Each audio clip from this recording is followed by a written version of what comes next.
ln x squared plus 1 equals 1 plus 2 ln x.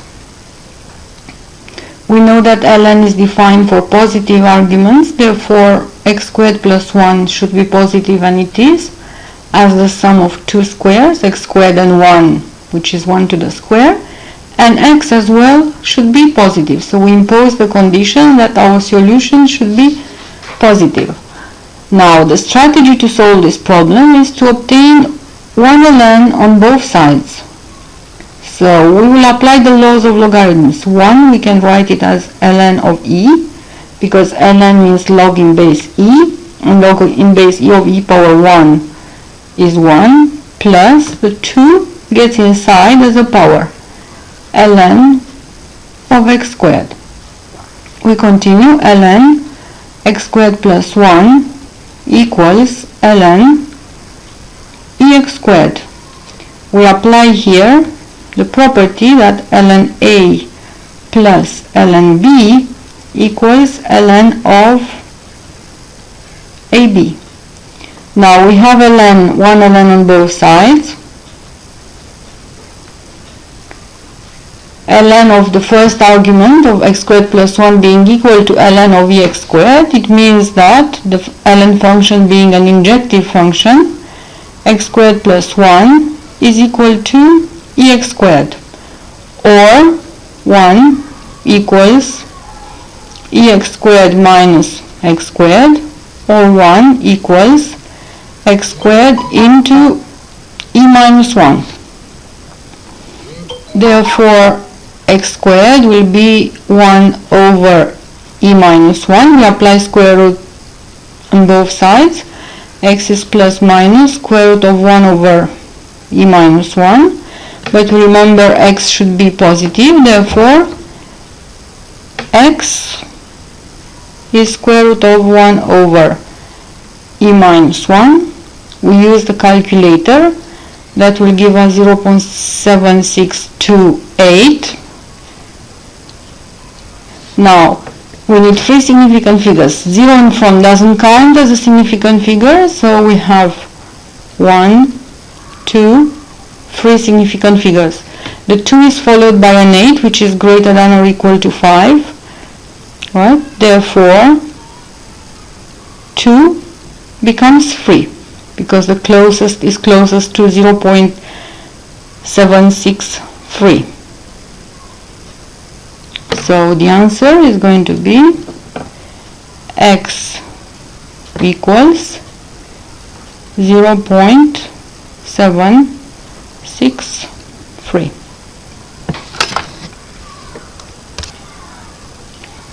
Modulus of x minus 3 less than 3x minus 4. The quantity on the left hand side is positive, is the modulus of a number.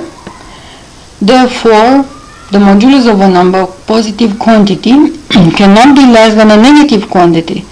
This implies that 3x minus 4 should be greater than or equal to 0, or 3x greater than or equal to 4, or x greater than or equal to 4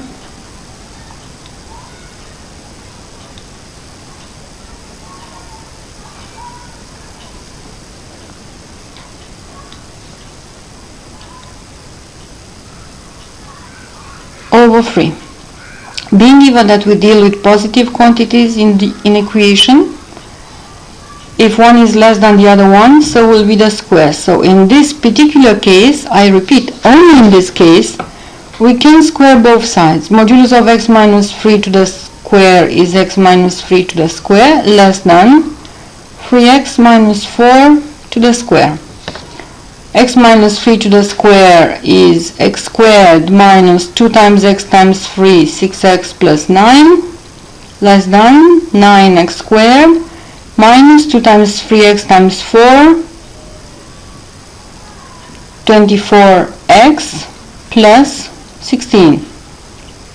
Now if you look at the coefficient of x squared on the right hand side, it is 9 greater than the one on the left hand side. Therefore, it's better that we bring all the terms from the left hand side to the right hand side. So we have 0 less than 9x squared minus x squared, 8x squared minus 24x minus minus plus 6x minus 18x plus 16 minus 9 plus 7.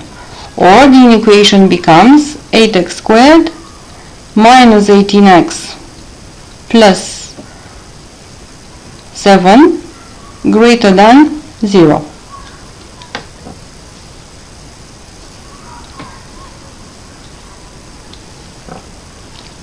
We solve the attached equation, so 8x squared minus 18x plus 7 equals 0.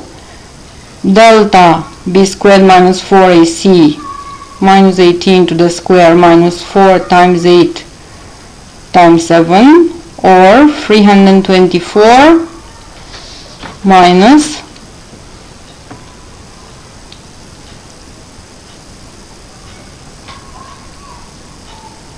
224.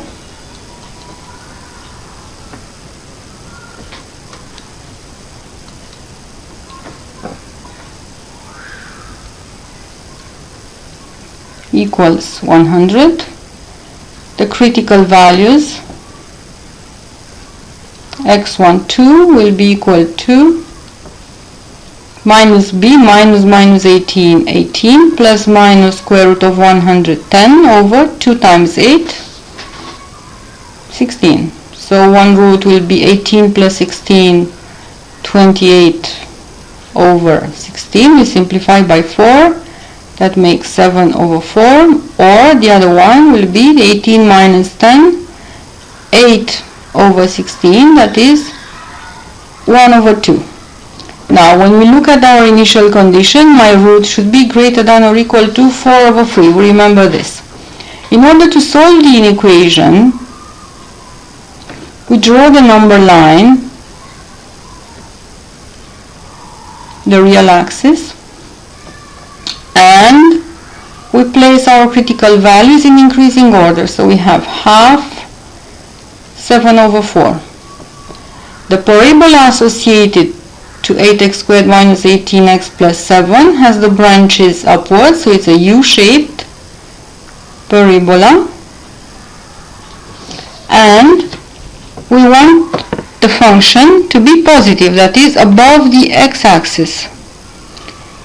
Before half, the condition is met. Between half and 7 over 4, no, it falls below. The graph is below, therefore the function is negative, and after 7 over 4 it is positive. So the solution is that x is less than half, or x is greater than 7 over 4. But now we remember our condition that x should be greater than or equal to 4 over 3. Right? 4 over 3 means 1 and 1/3, which is somewhere here. Right? So I have to intersect my solution, which I shall shade it in red pen,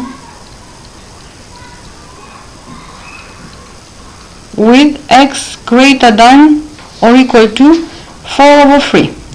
And when I look, where do I have two types of shadings, is my final solution x greater than 7 over 4, or 1.75.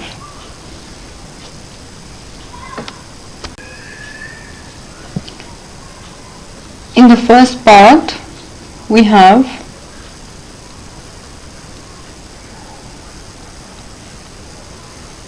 cot theta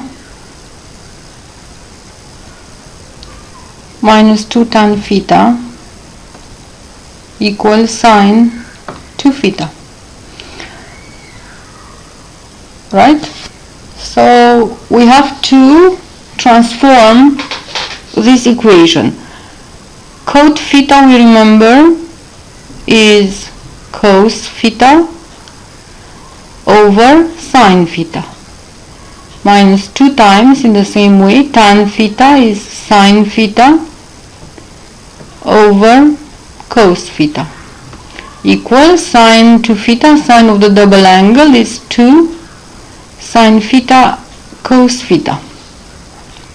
Now why we had the idea of writing cot as cos over sine and tan as sine over cos, and we didn't, for example, write cot in terms of tan, is because on the right hand side we have sine to theta. Therefore we need to bring the equation in terms of sine and cos.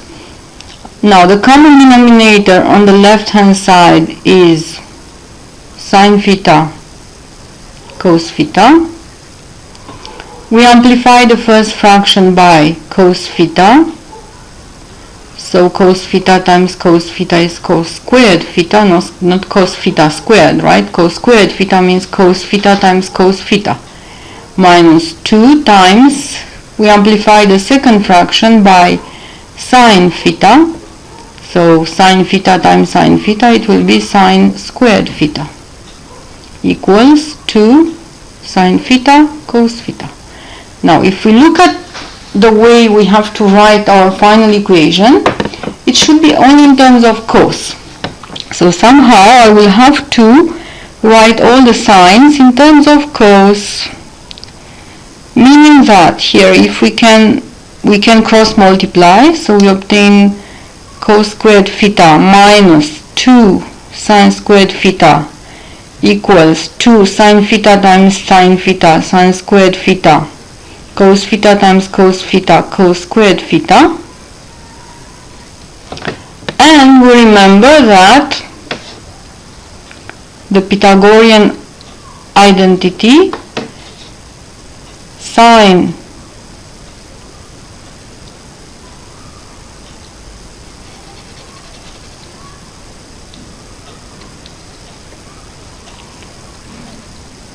squared theta plus cos squared theta is equal to 1. Therefore, sine squared theta can be written as being 1 minus cos squared theta. What's the difference between the three horizontal lines? I said identical equal,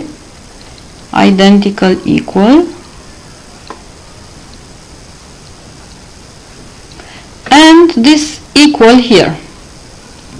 The difference is that in this case, in the equation, this equation is true for some values of theta.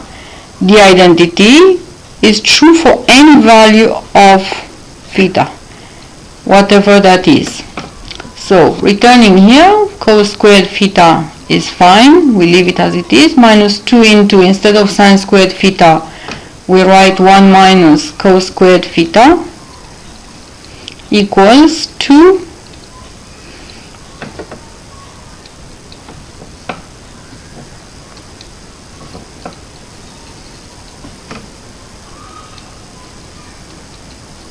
into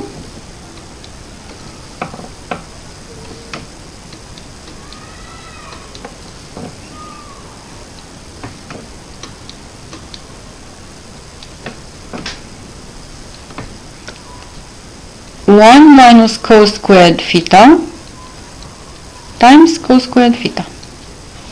So we open the brackets, we multiply cos squared theta minus 2 plus 2 cos squared theta equals 2 times 1 times cos squared theta, 2 cos squared theta, 2 times minus cos squared theta times cos squared theta minus 2 cos power 4 theta. We bring everything to the left hand side. We have 2 cos power 4 theta plus 2 cos squared theta minus 2 cos squared theta is 0. So we are left with plus cos squared theta only, minus 2 equals 0, and we obtained our equation.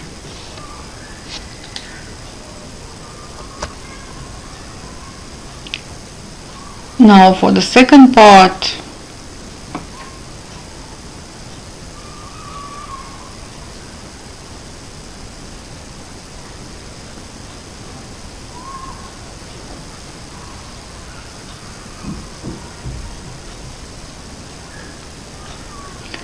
For the second part of number 3, we have to solve the equation. So the equation was 2 cos power 4 theta minus cos squared theta plus cos squared theta minus 2 equals 0.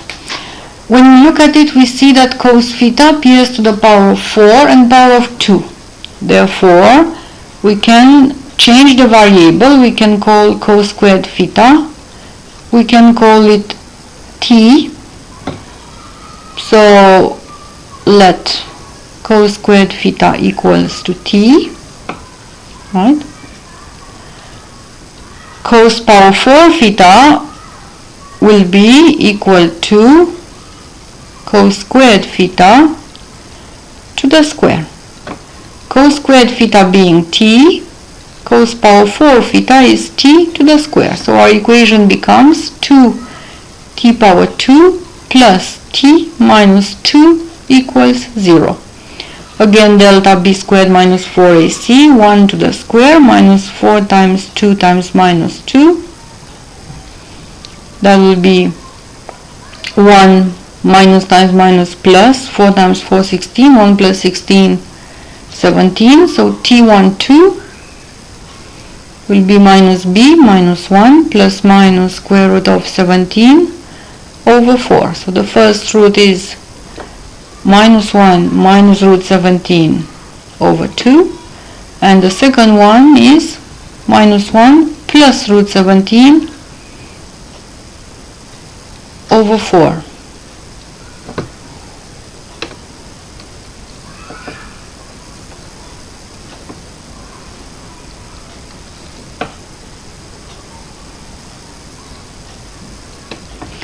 We notice that the first value of t is negative. Remember, t was cos squared theta, so t is a positive quantity. Therefore, we reject this solution and we accept only the second one. So when t is root 17 minus 1 over 4, it means that t was cos squared theta, so cos theta is plus or minus square root of t. So cos theta is plus square root 17 minus 1 over 4, or cos theta is minus square root 17 minus 1 over 4. Now remember, we are told that theta should be between 90 degrees and 180 degrees. So if we remember the cast diagram,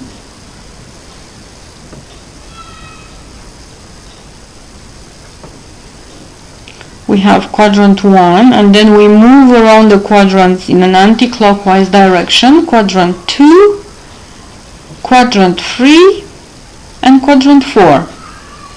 In quadrant 1, all trigonometric functions are positive, therefore for angles between 0 degrees and 90 degrees. In the second quadrant, for angles between 90 degrees and 180 degrees, only sine is positive, cos is negative, tan is negative. For angles between 180 degrees and 270 degrees, only tan is positive, sine negative, cos negative.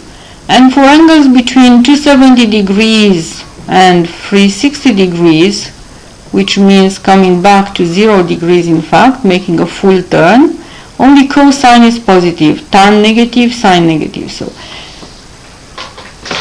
for theta between 90 and 180 degrees, means I am in quadrant 2, the cosine is negative. Therefore, cosine cannot be positive. This is rejected, this solution.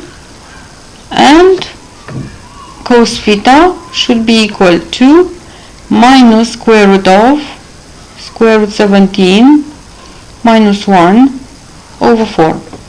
Now, in order to solve this equation, remember, we have to find first the key angle. The key angle alpha is always an acute angle. Has two properties: is always acute and is always an angle made with the positive x-axis. So it means that if it's acute, cos alpha will be positive square root 17 minus 1 over 4. That means if I use the calculator, alpha is cos inverse of square root 17 minus 1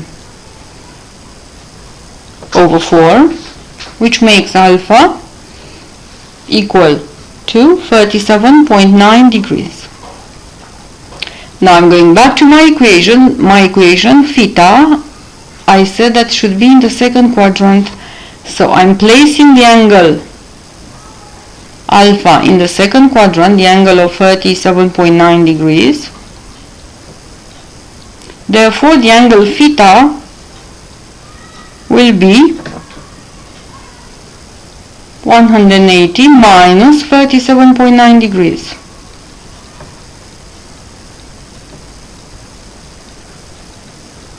That is 152.1 degrees.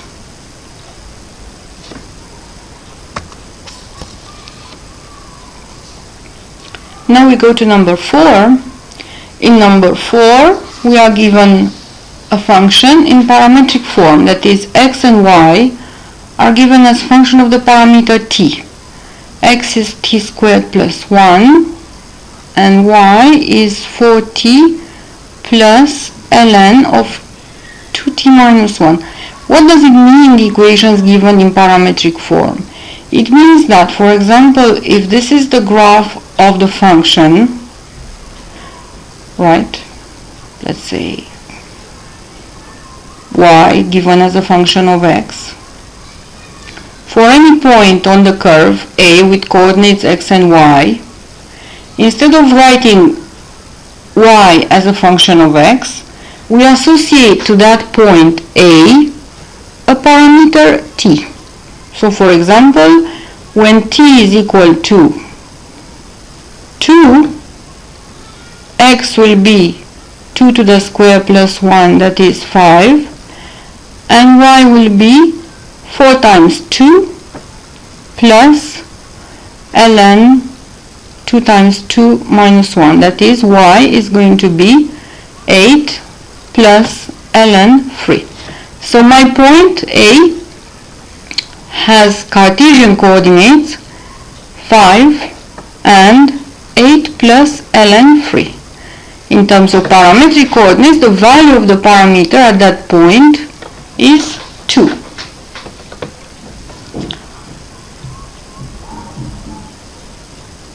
Coming back to the parametric equations, right, and for any point t changes value. So we have to find dy by dx.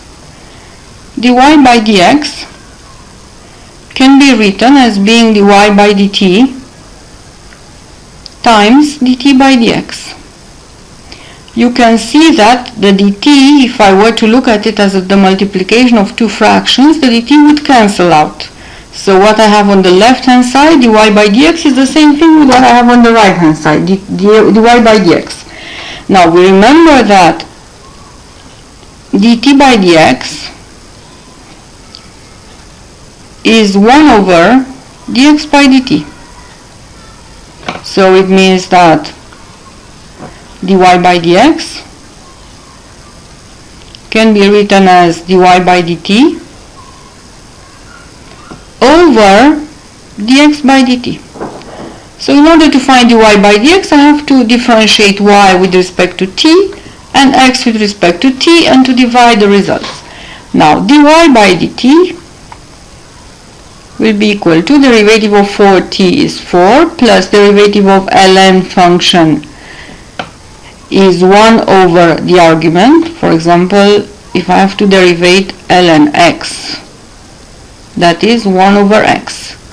But then I remember the chain rule. If I have to derivate, for example, ln of x squared plus 2, I derivate the ln function, so I use the chain rule, 1 over x squared plus 2, and then I times the answer by the derivative of the argument, that is by 2x. In the same way, here is going to be 1 over 2t minus 1 times by the derivative of the argument, that is derivative of 2t is 2, derivative of minus 1 is 0, so times by 2. So that will be equal to 4 plus 2 over 2t minus 1, which makes 8t minus 4 plus 2, 8t minus 2. Okay, or if we see that we have two common factor into 4t minus 1 over 2t minus 1. On the other hand, dx by dt equals derivative of t squared is 2t and derivative of a constant is 0. Therefore, we can write that dy by dx will be equal to dy by dt 8t minus 2 over 2t minus 1 over 2t, which equals 2 into 4t minus 1. As you remember, we have taken out the 2 common factor over 2t minus 1 multiplied by 2t. We simplify 2 by 2, therefore the final answer dy by dx will be equal to 4t minus 1 over t into 2t minus 1. In the second part, we have to find the equation of tangent. We have to remember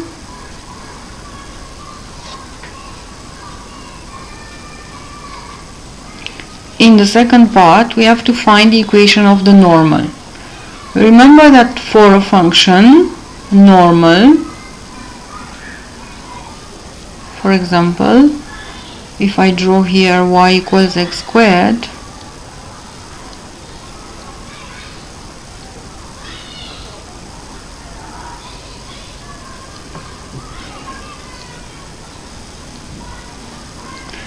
and I consider the point, for example, a coordinates 2, if x is 2, y will be 2 to the square, that is 4, a tangent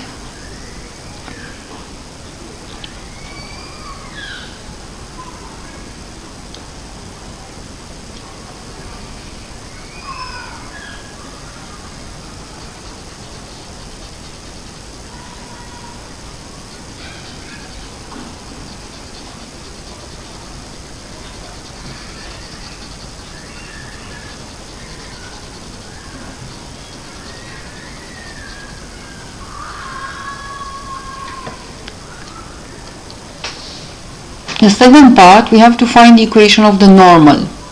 Remember that if I have the function, for example, y equals x squared,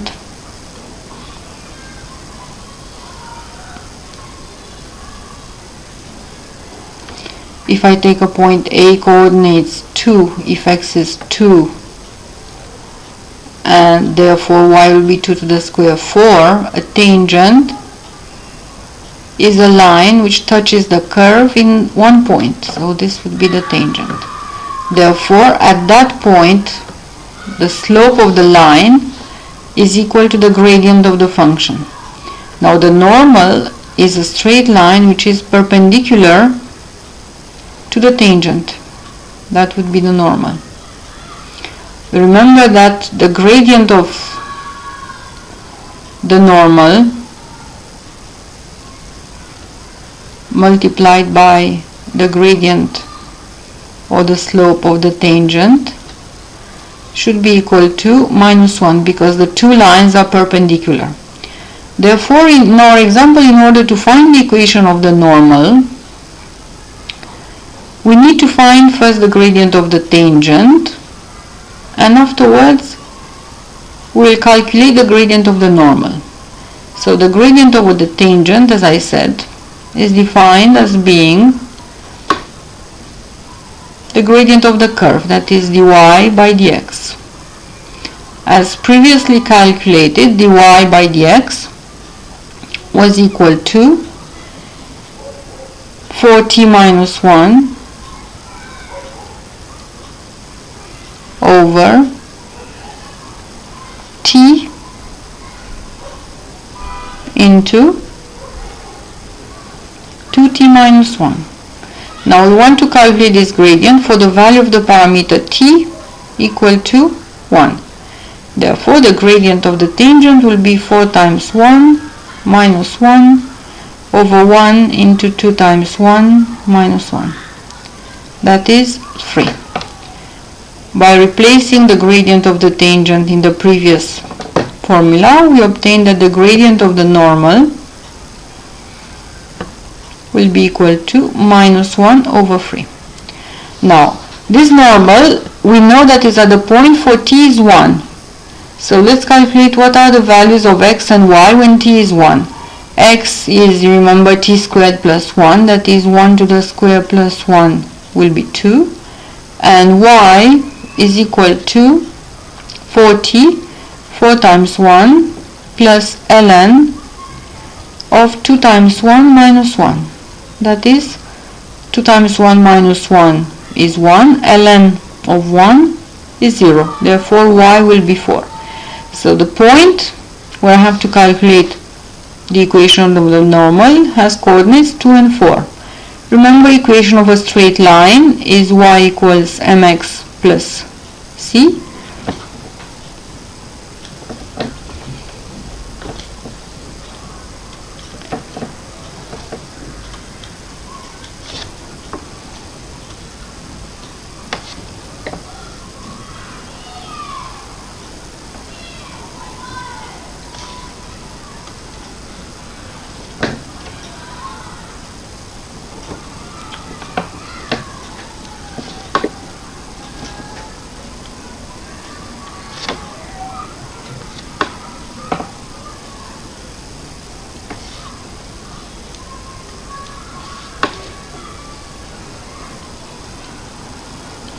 We know that m is minus 1/3, so y equals minus 1/3 x plus c. In order to find the value of c, which means the y-intercept of the normal, we replace the coordinates of the point in the equation. So instead of y, I write 4 equals minus 1/3 times by 2 plus c, or 4 equals minus 2/3 plus c. Therefore, c will be equal to 4 and 2/3, which makes c equal to 14 over 3. Therefore, equation of normal will be, by replacing the value of c here, y equals to minus 1/3 x plus 14 over 3. Or if we times by 3 throughout and we bring the x on the left hand side, we obtain x plus 3y equals 14.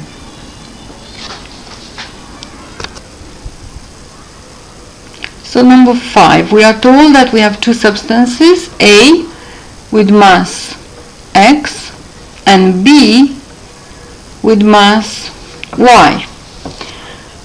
We are told that A reduces B and dy by dt is negative, so y is decreasing, negative 0.2 x y. We are also told that x as a function of time is 10 over 1 plus t to the square.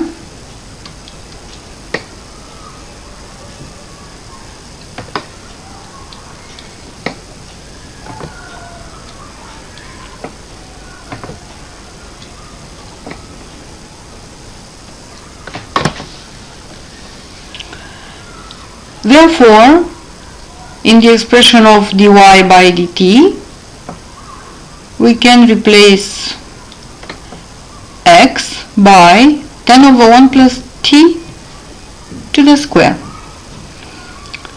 So we have that dy by dt equals to minus 0.2 times 10 over 1 plus t to the square times by y. So we have a differential equation in y and t. We are also given the initial condition, that is when t is 0, the mass of by is 100. So the technique to solve the differential equation is to separate variables, that is to keep on the left hand side only terms containing y and to bring to the right hand side terms containing t. So if I swap here y with dt, I obtain dy over y equals to minus 0.2 times 10 to t over dt 1 plus t to the square. This is the first step in our solution, separating the variables. Once we have separated the variables, the second step is to integrate the equation. So we have integral of dy over y equals to integral of minus 2 over 1 plus t squared dt. Integral of dy over y is ln y. Minus 2 can come out as a constant, minus 2 times 1 over 1 plus t to the square. We can write it as 1 plus t to the power of minus 2 dt. So ln y equals to minus 2 multiplied by, we integrate as a power, that will be 1 plus t power minus 2 plus 1 over minus 2 plus 1, and we also divide, we do the reverse of differentiation, we divide by the coefficient of t, that is in our case is 1, plus a constant c. So we get ln y equals to minus 2 plus 1 minus 1, minus 2 divided by minus 1, 2, 1 plus t power minus 1, that is 2 over 1 plus t plus c. Now in order to obtain an expression for y, we use the inverse function of ln, which cancels the ln. Two functions, f composed with f inverse, you remember, is equal to the identity. So we apply e to both sides. E to the power ln y is equal to e to the power of 2 over 1 plus t plus c. E to the power of ln y is y equals e to the power of c times e to the power of 2 over 1 plus t.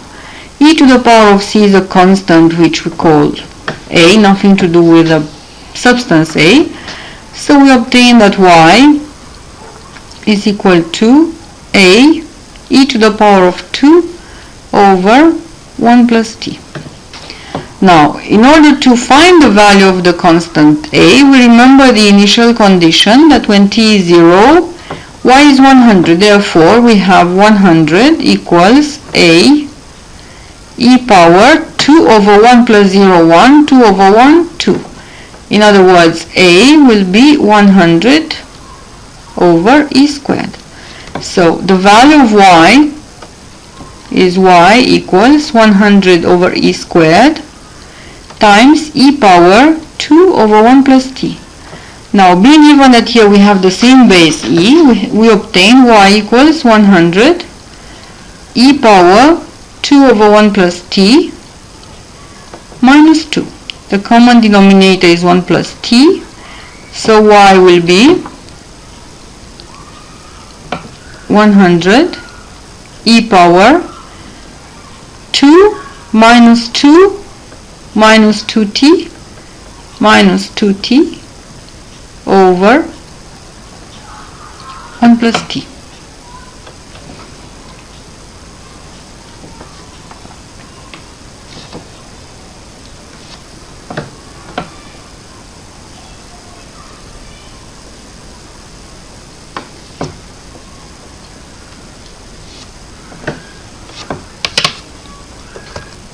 In the second part, we are asked to say what happens to y when t becomes large. So remember, we have obtained that y is equal to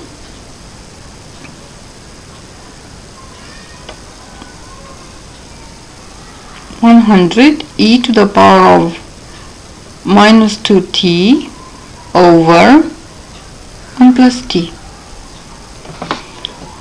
When time becomes very large, approaches infinity, okay, it means that we have to see what happens to e to the power of minus 2t over 1 plus t. In other words, we have to calculate the limit. We have to see what happens with minus 2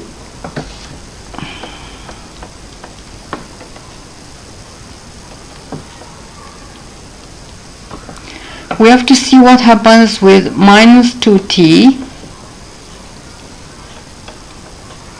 over 1 plus t. So in order to do that, you can use in calculator a very large value for t. One way of doing it, that's, let's say, 1 million, so that will be minus 2 millions over 1 million and 1, which is almost equal to minus 2. Therefore, y will approach 100 e power minus 2 or 100 over e squared. Now we are asked also to state what happens to the mass of A, that is to x. Remember, x was given as 10 over 1 plus t to the square.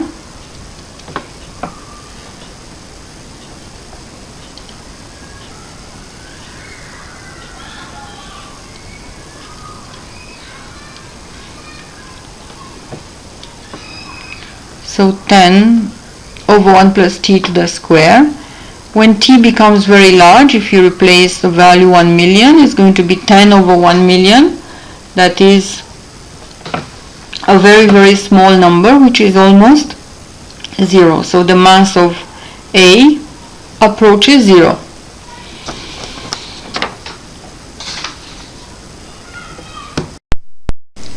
Number 6, the first part. U equals 2 minus I is a root of the polynomial with real coefficients. P of x equals x cubed plus ax squared minus 3x plus b. Being given that the coefficients are real, we know that the conjugate of u, that is 2 plus I, which has the same real part but the imaginary part is opposite, is a root as well. Now, being given that we know two roots of the polynomial, we can say that x minus 2 minus I into x minus 2 plus I is a factor of p. Therefore, x minus 2 plus I into x minus 2 minus I is a factor which equals x minus 2 to the square, because the x minus 2 is the same. So we have an expression of the type a plus I into a minus I, which is difference between two squares. A squared, x minus 2 to the square, minus I squared is a factor, or x minus 2 squared, I squared being minus 1, minus minus 1 plus 1 is a factor, or it means that p can be divided by x squared minus 4x plus 4 plus 1 plus 5. So we remember the long division. we can go x cubed plus ax squared minus 3x plus b divided by x squared minus 4x plus 5. X cubed divided by x squared is x. X times x squared, x cubed. X times minus 4x squared. X times 5 plus 5x. And now we subtract. X cubed minus x cubed, 0. A minus minus 4, a plus 4 x squared, minus 3x minus 5x minus 8x plus b. And we do the same thing again. A plus 4x squared divided by x squared will be a plus 4. A plus 4 times x squared, a plus 4x squared. A plus 4 times minus 4x, minus 4 into a plus 4x. And a plus 4 times 5, 5a plus 20. We subtract a plus 4x squared minus a plus 4x squared, 0. And here we have minus 8 minus minus 4 plus 4 into a plus 4x plus b minus 5a minus 20.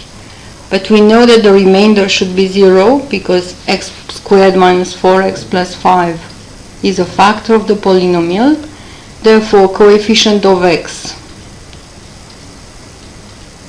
is 0 and the constant term is 0. So we have minus 8 plus 4a plus 16 equals 0, or 4a equals negative 8, or a equals minus 2, and b minus 5a minus 5 times minus 2 plus 10 minus 20 equals 0, or b equals 10.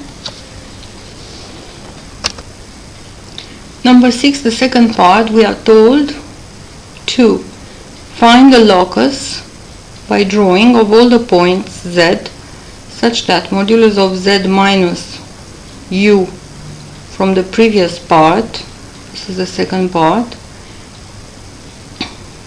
is less than 1, and modulus of z is less than modulus of z plus I. So in the first inequation, replace u by 2 minus I. We have z minus 2 plus I in modulus less than 1. How would we describe the locus of these points? Modulus of z minus 2 plus I means all the points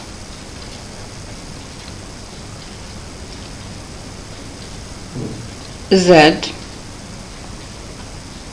right, such that the distance from z to 2 minus I is less than 1. So as a drawing, this would be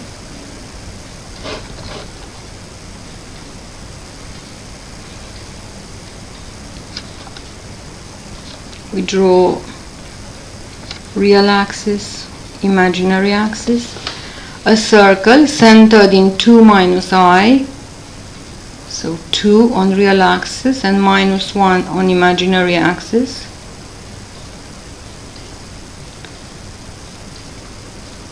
And the radius is 1.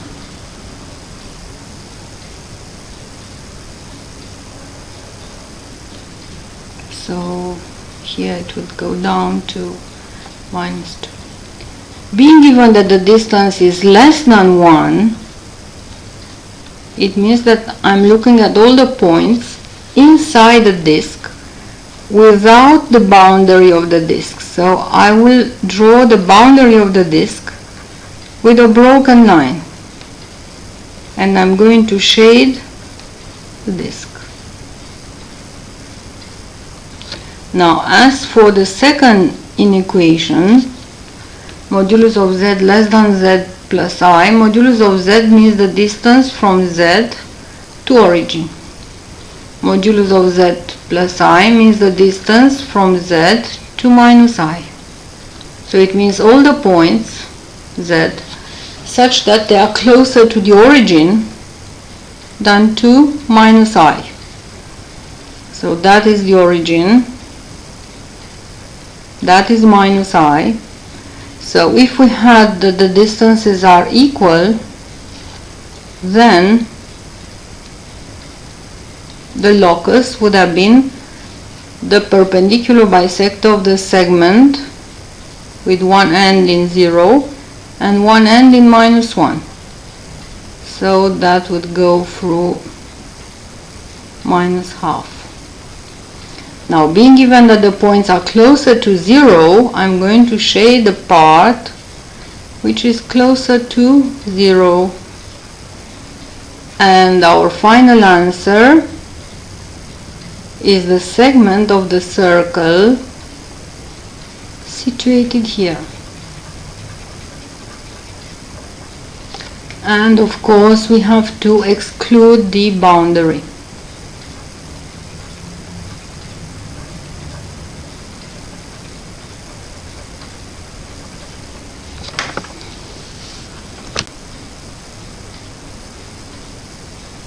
Number 7, we are asked to derivate y equals 1 over cos theta. We rewrite it as being cos theta power negative 1, and here we use the rule PTA. P, T, and A. So, it means that first we differentiate as a power,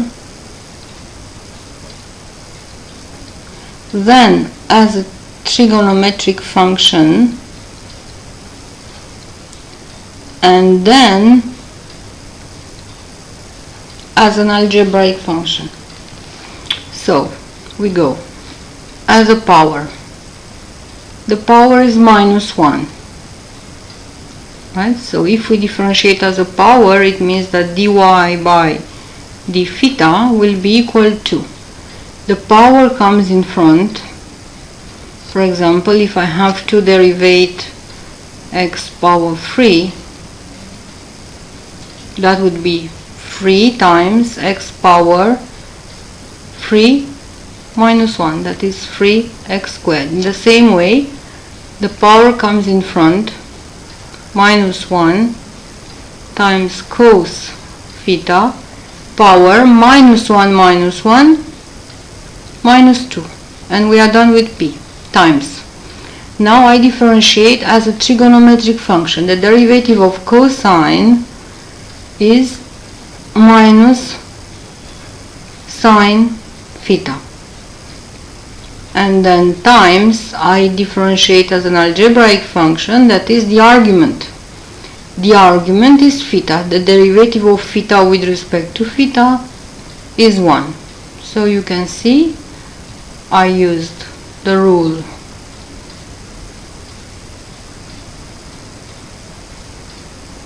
P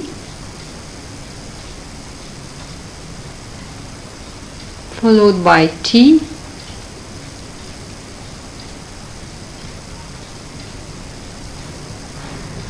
and followed by A. So dy by d theta will be equal to minus times minus plus, cos power minus 2 goes down as power 2, so sine theta over cos squared theta, which will be equal to sine theta over cos theta times 1 over cos theta equals 1 over cos theta means sec theta times sine theta over cos theta means tan theta. part,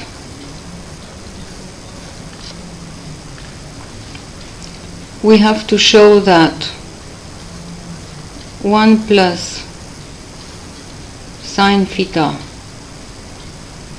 over 1 minus sine theta equals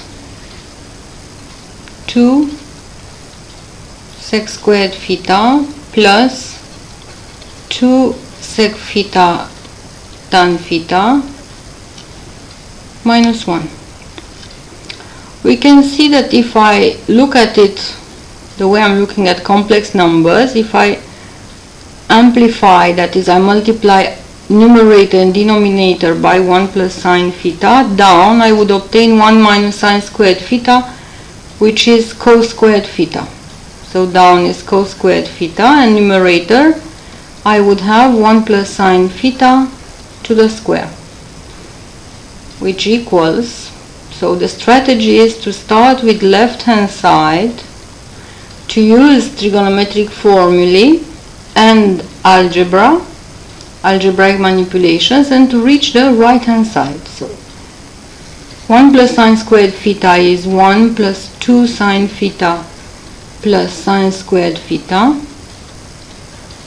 over cos squared theta. That is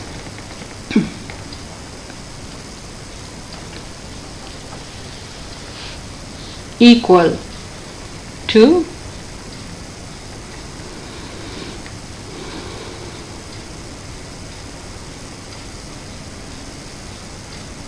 1 over cos squared theta plus 2 sine theta over cos squared theta plus sine squared theta over cos squared theta, which equals 1 over cos squared theta means sec squared theta plus 2 sine theta over cos theta times 1 over cos theta in order to obtain the sec, and we have obtained our sec theta.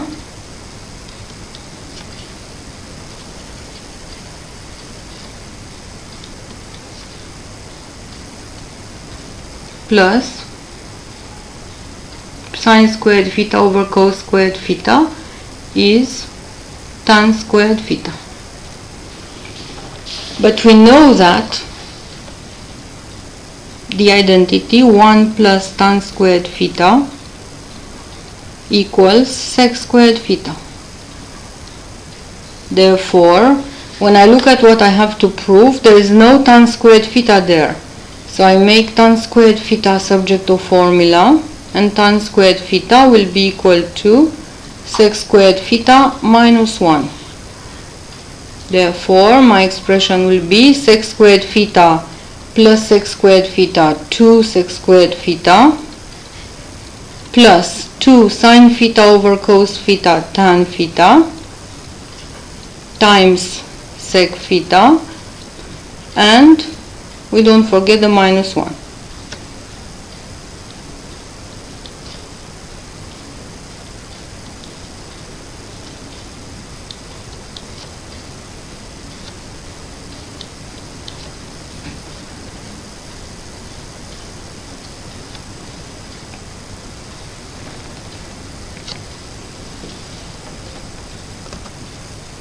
Number 7, the third part. We have to calculate integral from 0 to pi by 4 of 1 plus sine theta over 1 minus sine theta d theta. So we remember previously we have shown that 1 plus sine theta over 1 minus sine theta is 2 sec squared theta plus 2 sec theta tan theta minus 1. So I'm going to replace the fraction by 2 sec squared theta plus 2 sec theta tan theta minus 1 d theta. I break the integral into 3 parts. Integral from 0 pi by 4 2 sec squared theta, 2 comes out, plus again 2 comes out,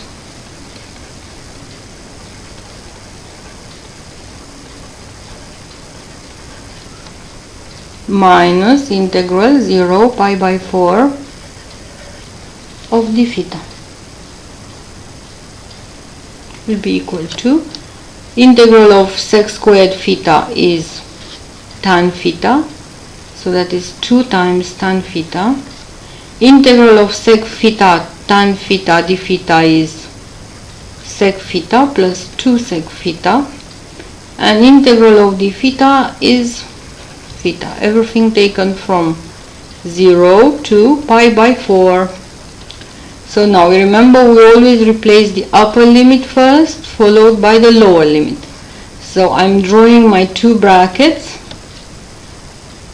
In the first one I replace theta by pi by 4, and in the second one I replace theta by 0. So that will be 2 tan pi by 4 plus 2 sec pi by 4 minus pi by 4 minus 2 tan 0 plus 2 sec 0 minus 0.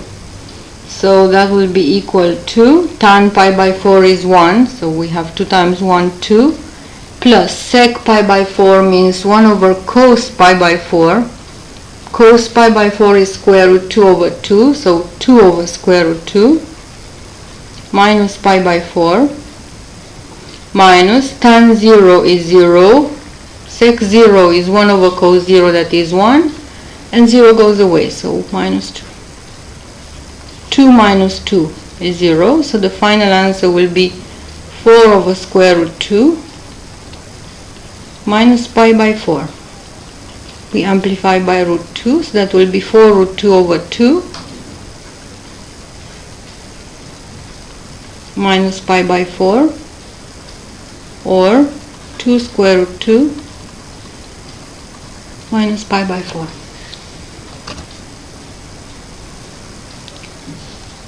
Number 8,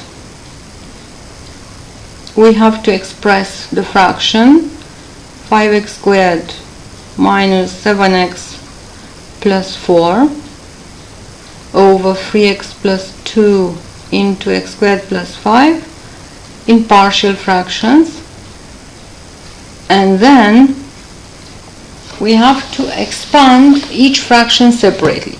Now I'm looking at the denominator. The first factor is a linear one, and the second one is a quadratic which cannot be factorized. How do I know that it cannot be factorized? Because this function is always positive, therefore it has no roots. X squared plus 5 can never be 0 in real numbers, right? So it means that the first fraction, we are in case 1 of partial fractions, can be written as a over 3x plus 2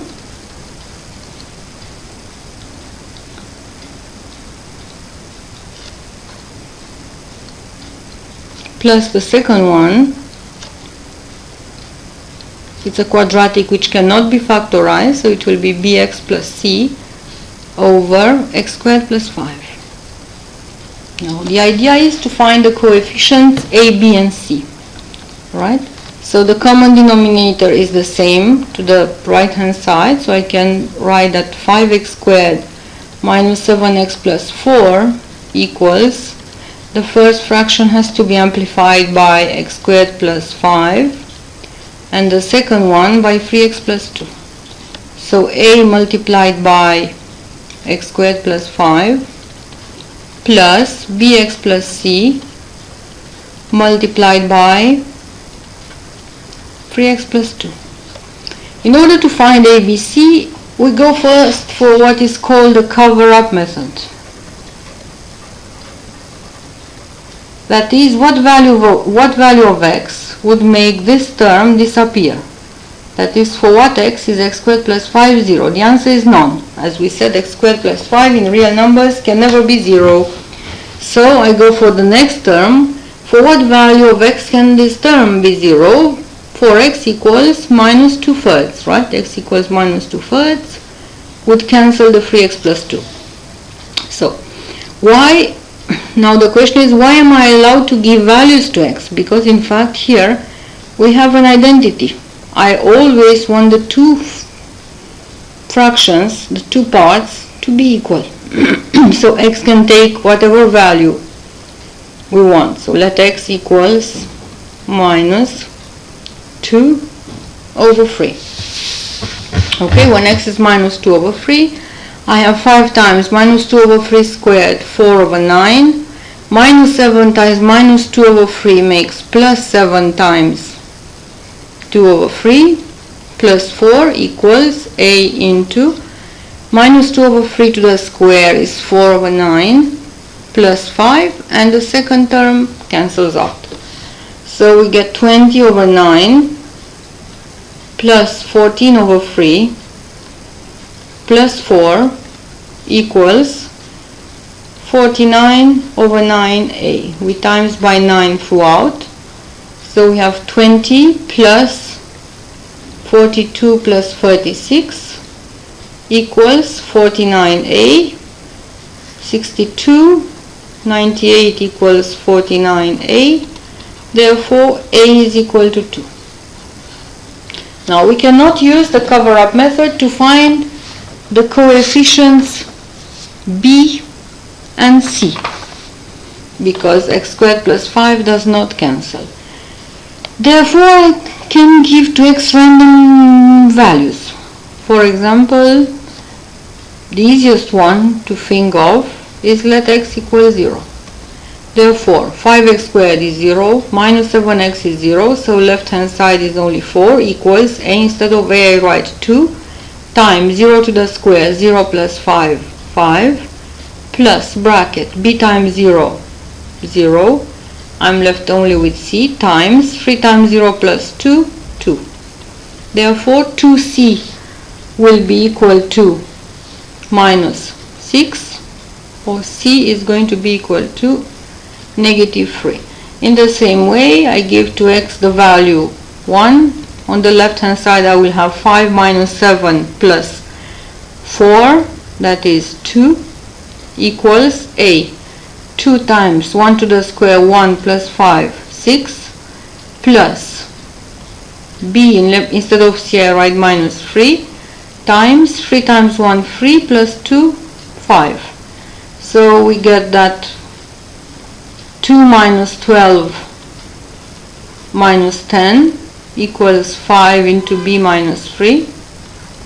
Therefore, b minus 3 will be equal to minus 2, or b is going to be equal to 1. So my fraction would be a 2/3x plus 2 plus b 1x, that is x, plus c minus 3 over x squared plus 5. For the second part, I have to express the two fractions in terms of powers of x up to and including x squared. So the first fraction was 2 over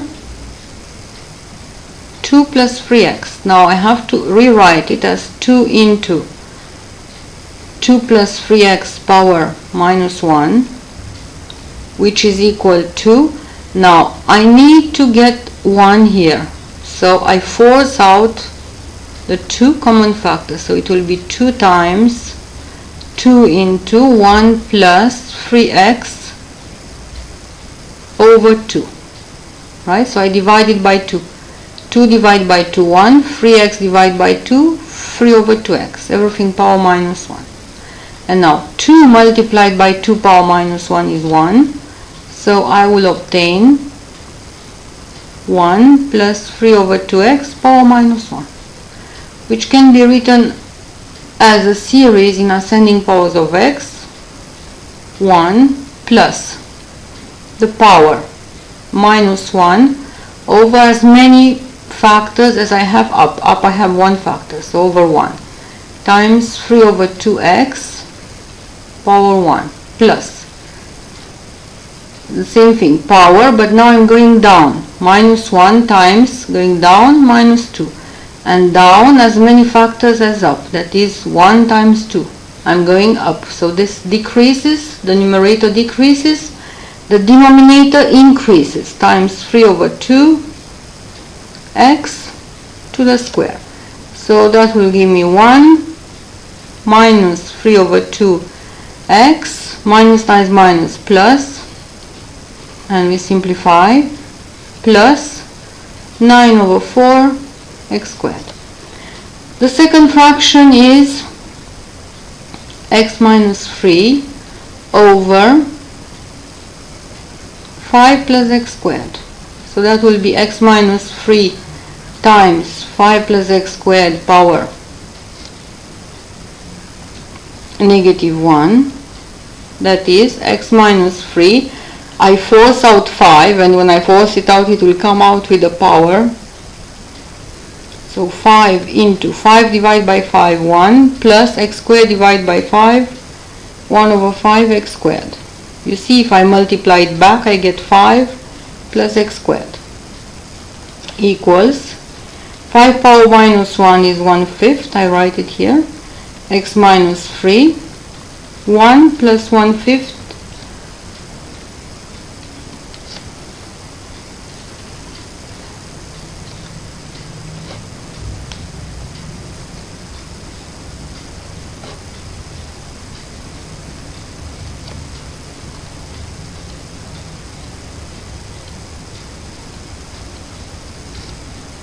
One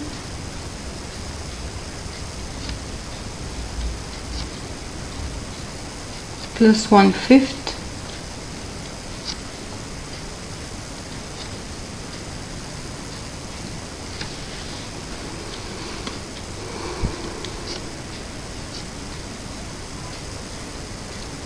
x squared equals 1 over 5 into x minus 3 into 1 plus, this one is of course the power minus 1. 1 plus, again, the power minus 1 over 1 times 1 over 5 x squared to the power of 1. And I don't have to write now the next term, power 2, because x squared power 2 would be x power 4.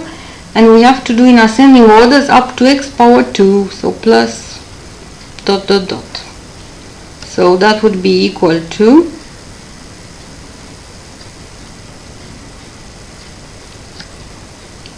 1/5 x minus 3, 1 minus 1/5 x squared, which is 1/5. We multiply x times 1x minus 1/5 x cubed minus 3, and minus 3 times minus 1/5 x squared plus 3 over 5 x squared equals to 1/5 into 3 over 5 x squared plus x minus 3 and other terms, like for example the term in x cubed, which I am not requested to find. So it means that my fraction, my initial fraction, which was 5x squared minus 7x plus 4 over 3x plus 2 into x squared plus 5 will be the sum of these two. So the coefficient of x squared is 9 over 4 plus 3 over 25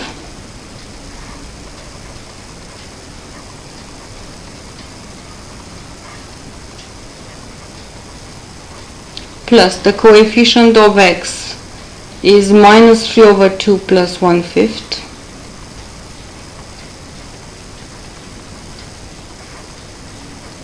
and the constant term is minus 3 over 5 plus 1, that is plus 2 over 5. So that will be equal to common denominator 100 9 times 25, 225, plus 3 times 4, 12, 237 x squared, plus minus 3 over 2 plus 1/5, minus 15 plus 2, that will be minus 13 over 10 x plus 2 over 5.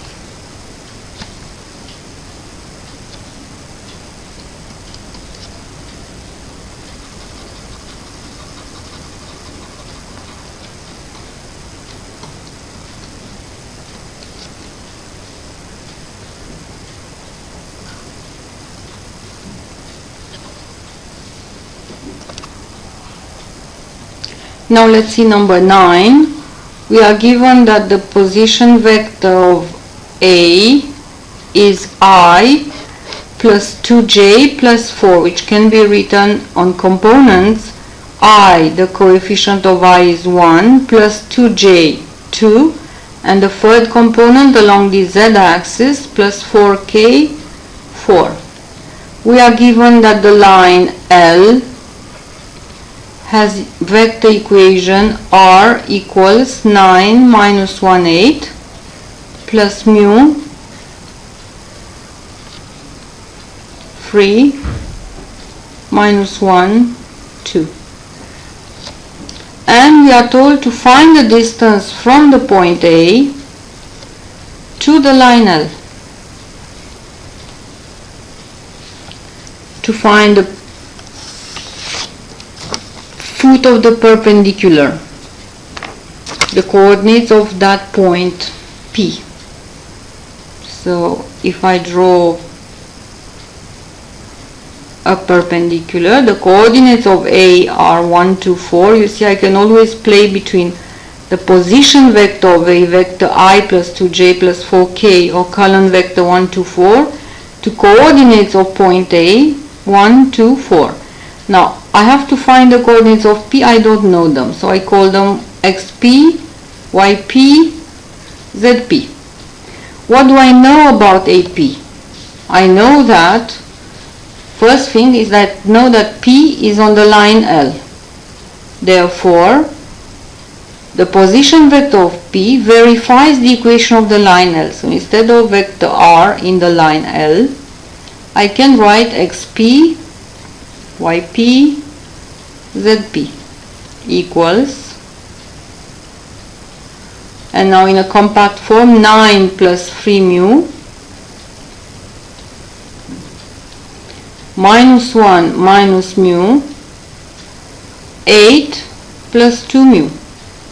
Therefore, by identifying components one by one, we get that xp should be 9 plus 3 mu, yp should be minus 1 minus mu, and zp should be 8 plus 2 mu. Now, the next thing I know, so the first thing I know is that P is on the line L. The next thing I know is that AP vector should be perpendicular to L. So it means that if I do the dot or scalar product between AP and direction of L, which direction of L is the vector, direction of L is the vector 3 minus 1, 2, the dot product should be 0. Now vector OP means OP, vector AP means OP minus OA. That is XP minus 1, and XP, remember, is 9 plus 3 mu minus 1, YP minus 2, and YP is minus 1 minus mu minus 2, ZP minus 4, and ZP is 8 plus 2 mu minus 4, dotted by 3 minus 1, 2 should be equal to 0. So the dot product, remember, we multiply component by component and then we add the result. So we have 3 into 9 minus 1, 8 plus 3 mu, minus 1 into minus 3 minus mu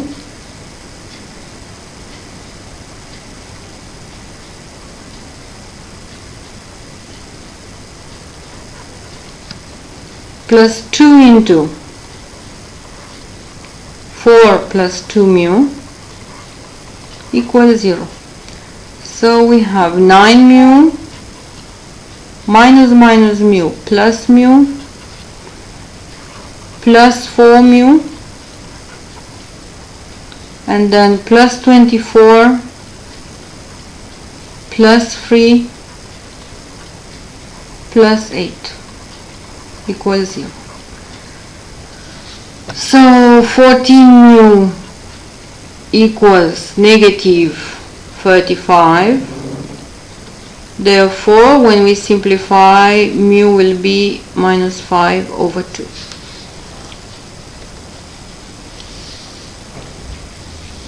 Once we know the value of mu, we can go back here and find that xp is going to be equal 9 minus 15 over 2, that is 3 over 2. Yp is going to be equal minus 1 plus 5 over 2, that is 3 over 2. And Zp is going to be equal 8 minus 10 over 2, that is 3. So the position vector of P is going to be the vector 3 over 2, 3 over 2 and 3. Now in the second part we have to find the point which is symmetrical to A with respect to the line L. So let's call this point B. We know that the distance AP should be equal to the distance PB. So modulus of the vector AP equals modulus of the vector PB. We know that A has coordinates 1, 2, 4. We just found out that P has coordinates 3 over 2, 3 over 2 and 3. And let's call the coordinates of B, XB, YB, ZB. So vector AP is OP minus OA. Therefore, vector AP will be equal to, in component form, 3 over 2 minus 1 half, 3 over 2 minus 2 minus half, 3 minus 4 minus 1.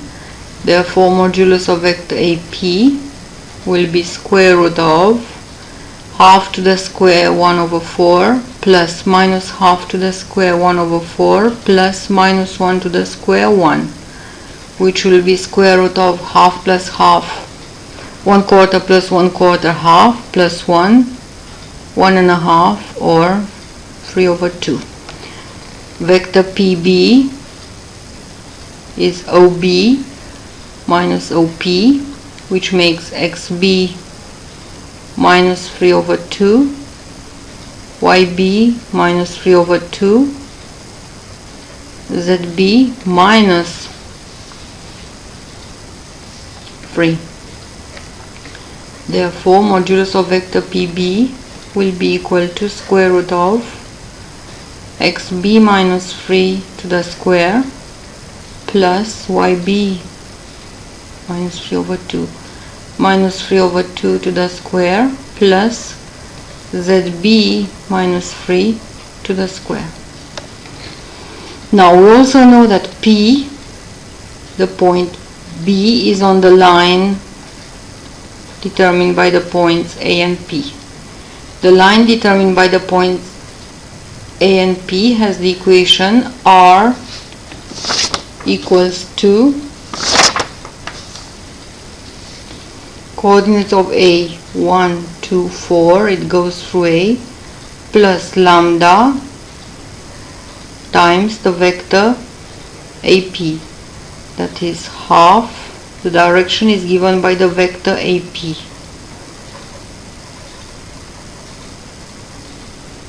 Right, therefore it means that XB, YB, ZB equals 1 plus half lambda, 2 minus half lambda, and 4 minus lambda. Now we introduce this XB, YB, ZB in modulus of PB. So modulus of PB becomes square root of, instead of XB I write 1 plus half lambda minus 3 over 2, right, which will be equal to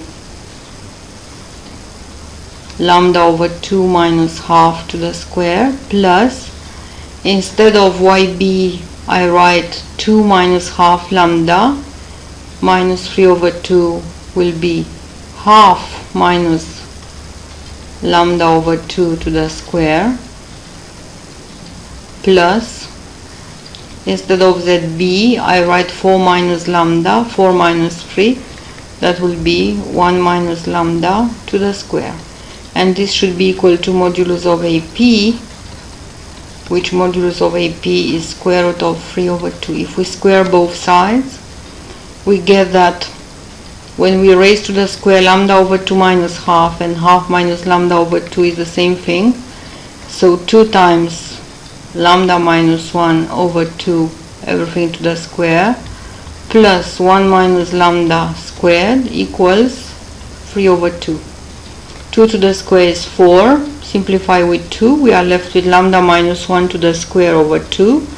Plus 1 minus lambda square is the same thing as lambda minus 1 to the square. So 1 lambda minus 1 to the square plus half lambda minus 1 to the square. 3 over 2 lambda minus 1 to the square is equal 3 over 2. Therefore, lambda minus 1 to the square is 1. So lambda minus 1 is plus or minus 1. Therefore, if lambda minus 1 is 1, lambda is 2. If lambda minus 1 is minus 1, then lambda is 0.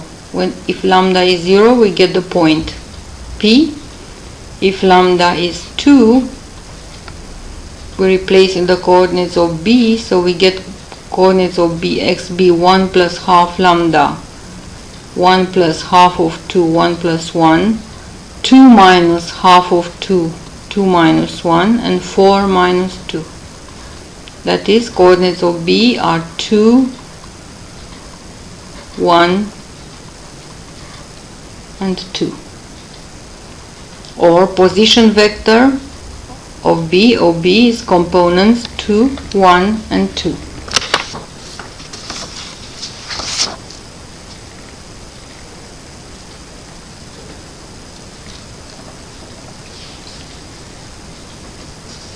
Now we have to find the equation of the plane, which has the following properties. It contains the origin 0, 0, 0, and it contains the line L with a point P on it. P coordinates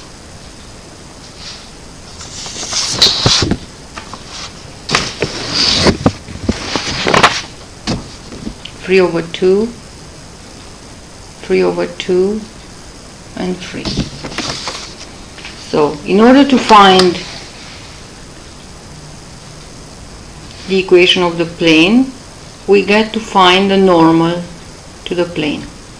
In order to find the normal, we need 3 points on the plane. One point is origin, the other point is P, and in order to find another point, I take equation of L is R equals to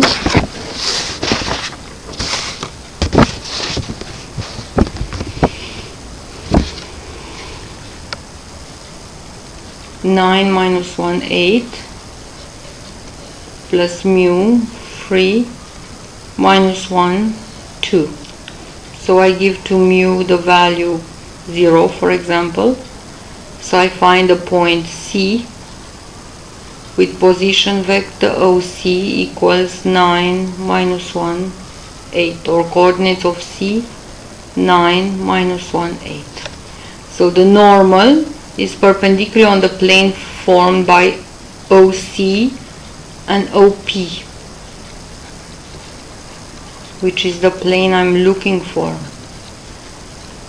Therefore, the normal n is the vector product between OC and OP. And remember the vector product written in form of determinant I, j, k.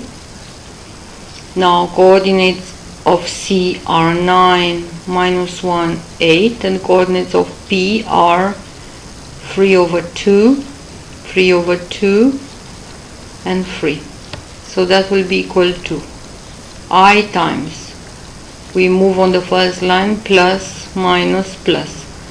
We delete the first column, the column of I, and the row of I. So we are left with determinant minus 1, 8, 3 over 2, and 3. Now j is negative, minus j times, we delete the row of j and the column of j, and we are left with determinant 9, 8, 3 over 2, and 3. 9, 8, 3 over 2, and 3, plus k times determinant of, we are left with 9 minus 1, 3 over 2, and 3 over 2, which will equal to I, determinant 2 by 2, is the product on the main diagonal, take away the product on the secondary diagonal, that is minus 3, minus 8 times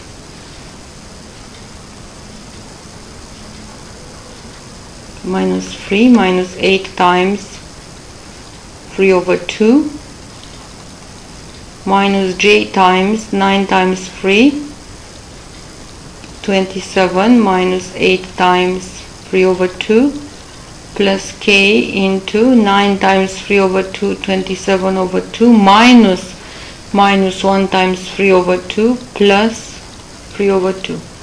So that will give me, this is 4, minus 3, minus 12, minus 15i.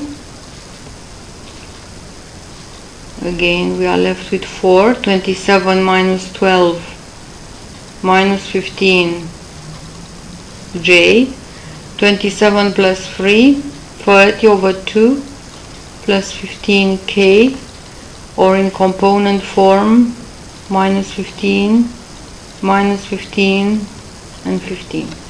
Once we know the equation of the normal, we write the equation of the plane as being r dot the normal minus 15, minus 15, 15 is equal to the normal, this is the normal, minus 15, minus 15, 15, dotted by the middle point I've taken here, and the middle point is O. So 0, 0, 0. So equation of plane is R, scalar product minus 15, minus 15, 15 equals minus 15 times 0, 0, minus 15 times 0, 0, 15 times 0, 0. So when I add 0 plus 0 plus 0, that will be 0. Or in Cartesian, this is the vector equation in Cartesian form. Instead of I write the Cartesian coordinates x, y, z, dotted by minus 15, minus 15, 15 equals 0. Therefore, minus 15x, minus 15y, plus 15z equals 0. If I divide by minus 15, I obtain x plus y minus z equals 0.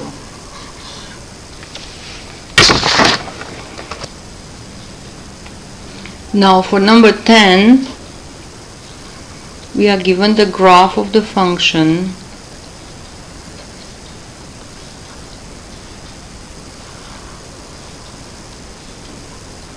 we are given a maximum point and the projection of m on the x-axis is p, so the equation is y equals x squared cos 2x. And we are told that at p, x is p. So, because m is a maximum point, at a maximum point or stationary point, we know that the tangent is horizontal, therefore the gradient of the tangent is 0, so the gradient of the curve, which is dy by dx, is 0. Now if we differentiate by using the product rule, you remember, if we call x squared u and we call cos 2x v, dy by dx will be the product rule u dash v plus u v dash, so derivative of u 2x times cos 2x plus x squared times the derivative of v, we use PTA, so we differentiate as a power, the power is 1, so it doesn't count. We differentiate as trigonometric function, derivative of cos is minus sine 2x times, we differentiate as algebraic functions, the derivative of 2x is 2. So that will be equal to 2x cos 2x minus 2x squared sine 2x. And this is 0. So when x is p, we have that 2p into cos of 2p minus p sine 2p equals 0. We can see that p cannot be 0. Therefore, cos 2p minus p sine 2p is 0. So if you make p subject of formula, p is cos 2p over sine 2p. Therefore, we need, in terms of tan, if we look at the answer, so 1 over p, I reverse both sides, is sine of 2p over cos of 2p. So 1 over p is tan of 2p. We apply tan inverse to both sides. So tan inverse of 1 over p is equal to 2p. We divide by 2 both sides. Therefore p is half tan inverse of 1 over p, which is exactly what we had to show. Number 10, the second part, we have to find an approximate solution. So we are given that Pn plus 1 is half tan inverse of 1 over Pn, right? Now we know that if we look at the drawing, we know that P is between 0 and pi by 4. So we can start with a P0 value equal to halfway between 0 and pi by 4, that is pi over 8. And we start replacing. P1 will be half tan inverse of 1 over pi over 8. And by using the calculator, and the first iteration will give you 0.59829, and correct to 3 significant figures, 1, 2, 3. The 8 is followed by a 2, which is less than 5, therefore 8 stays 8, so it's 0.598. P2, I continue the iteration, is 0.51581, etc., which is to free SF 0.516. The 0.5 has stabilized. The third iteration P3 is 0.54728, which to free SF is 0.547. P4 will be 0.535 5, 0, 1, 8, which to free SF is 0.5, 3, 5. P5 will be 0.5. The 3 has stabilized, 3, 9, 7, 6, 3, which to free SF is 0.5, 3. 9 becomes 0, therefore 3 becomes 4 and 0. So P6 will be 0.5, 3, 7, 9, 2, 2. To free SF 0.5, 3, 8. P7 will be 0.5, 3, 8, 6, 3, which is 0.5, 3, 9. P8 will be 0.5, 3, 8, 5, 9, which to free SF is 0.5, 3, 9.